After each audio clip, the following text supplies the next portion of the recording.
Hello and welcome to Back to the 80s, the podcast that travels back through time in a rose tinted DeLorean. It has been a minute. It's been a minute. For some of you, this will be the first time. But my name is Glenn, and I am or was the host of a podcast called Back to the 80s a while ago. And for one reason or another, stopped doing it, didn't do it anymore. And then recently, I've been going, do you know what? Do you know what was good? Do you know what I enjoyed doing? I enjoyed doing the old podcast thing. It was fun.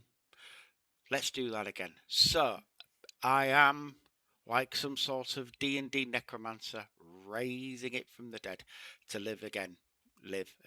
Only hopefully it won't turn me into a lich. That was incredibly nerdy, so let's get on with it, shall we? So some of you will be new, some of you may already know. But this is a podcast dedicated to the decade I grew up in. I'm loath to say the best decade because everybody thinks the decade they grew up in was the best one. But this is the one I grew up in because I was born in the late 70s and therefore grew up in the 80s. And the 80s and the 90s, formative years, really enjoyed them, loved living them. I'm very lucky, I think, because there's a lot of stuff going on, a lot of innovations, a lot of things wrong with it as well, which I'm sure we'll go into over the course of however long this lasts. But I thought we would start off the YouTube channel at least. The podcast channel will be different. And I have yet to work out exactly what's going on with that, but we'll get there. But for now, I thought let's get the ball rolling, let's hit the ground running, let's do an ad break. So that is exactly what we are going to do. So this is an ad break from, let's have a look.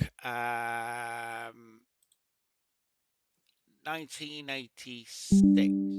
This is from when the World Cup was going on. That is the World Cup in Mexico in 1986. Nothing changes, and that's my point. So the World Cup this time 40 years ago was going on in Mexico, and it's the famous one with Maradona with the hand of God against England and all that kind of gubbins. Yep, we know. I don't think that had happened just yet. I don't think the World Cup had started just yet during this ad break. I believe it's April 1986. But let's give it a whirl. Let's have a look. Let's see what happens. Press play. So clearly some film have been going on. Not sure which one. It's from Yorkshire Television with the good old chevron. I grew up in Yorkshire, so Take me home. and we immediately go into a film with Goldie Hawn and Dudley Moore, which I have not seen. Couldn't tell you what it's like. I'm guessing not great because it's on at 10:15 on a Saturday. Over on Channel 4 shortly, Vanessa Redgrave, Ian Holm and Judi Dench star in Weatherby. Here on Yorkshire after the break, it's TVI. TVI, that was a current affairs programme, I believe. What happens when two really bright building So societies this get is the together? era of banks merging together because deregulation and all that kind of stuff. I think Alliance and Leicester are owned by Santander.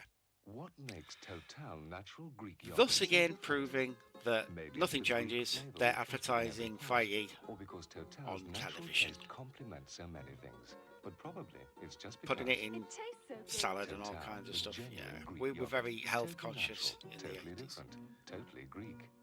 They didn't mention the name, I don't think. When one owns one's own island, one can drive what one likes. Good old John Hurt, I believe, is this voice.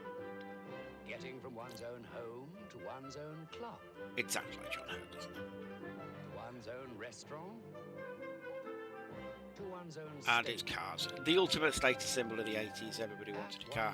These days, is a car still a status symbol? I don't think it is unless it's a really posh one. But back then, yeah. And it's a Jetta, which I believe is Volkswagen. One has two. Have two cars. Volkswagen Jetta. Pain. When it seems locked in for the day, you need a painkiller. that gives relief, Painkillers. even in migraine headaches. I'm guessing this is ibuprofen, yes? Yes, this is. Nurofen contains only I haven't ibuprofen, watched these the yet. first I thought it'd be nice to alternative come painkiller for to them and 25 just years. comment as we A go. But breakthrough in pain relief Nurofen because it's and now lads with a lot available of without painkiller Ask your pharmacist for Nurofen. It's easy to medication swallow and fast adverts. It acting. was always let's Nurofen have for the sharp gentle sound, relief sharp of locked-in animation, pain. that kind of thing. Hello, Podwins. Cheese and onion flavour really are delicious. Ah, Walkers. This is pre-Lineker. Britain's almighty bad, but they stopped work. They're demanding Walker's crisps. Is that Robert Walker's Bathurst? It crisps isn't are for Robert druids Bathurst. only. That isn't Robert Bathurst, obviously. Crisps. But they insist on Walker's. Is that just cooked? Oh no, it's too Welsh to be Bathurst. It's not. Leave it to me. But they're Welsh druids, Look, see? lads, we haven't got any Walker's crisps. It's very weird to see Walker's crisp being advertised without Lineker involved. But, you know, at one time it was Ronnie Barker, which is interesting. Stonehenge massive there.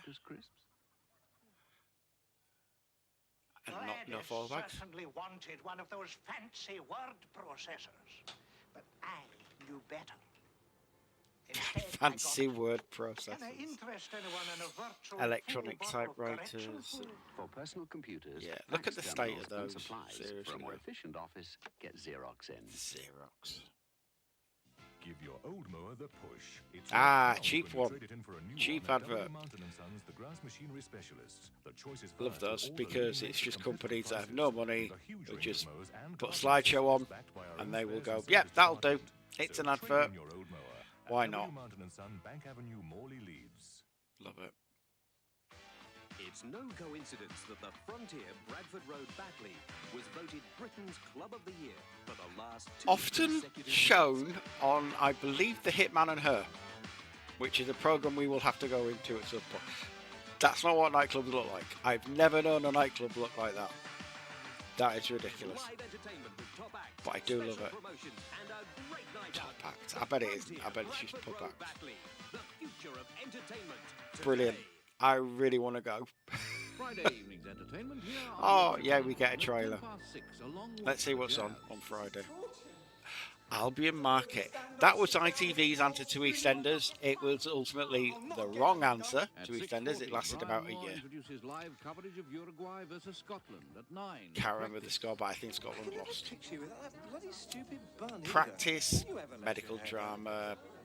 I think that was their answer to Casualty. At 10:30, after the news, John Finch, Judy Geeson and Christopher Lee star in the suspense film Diagnosis Murder. Oh, I got all excited then. I thought it was going to be Van Dyke's Diagnosis Murder, but it isn't. It's still Christopher Lee, though. Come on, let's face it. That's not too bad. That's not a bad night of telly. But now, TVI raises new questions about Britain's nuclear power stations. Oh, there we go. So, yes, that's 86. So that's Sellafield.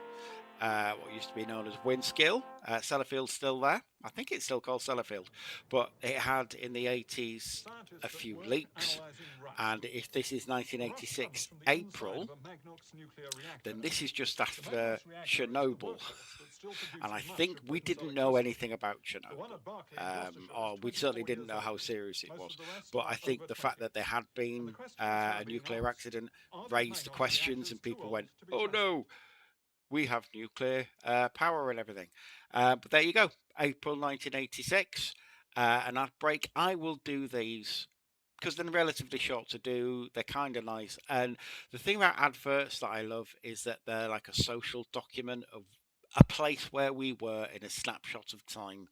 And they kind of still are, but not so much because ads are, I feel, a lot more generic now than where we were. There's not as much diversity. So the 80s ones, especially if they have trailer packages and stuff, then they will show us exactly where we were at that point in time. But anyway, I hope you enjoyed. I will be doing these every few days, weekly, quite often, I hope. But anyway, take care of yourselves and each other. Bye-bye for now.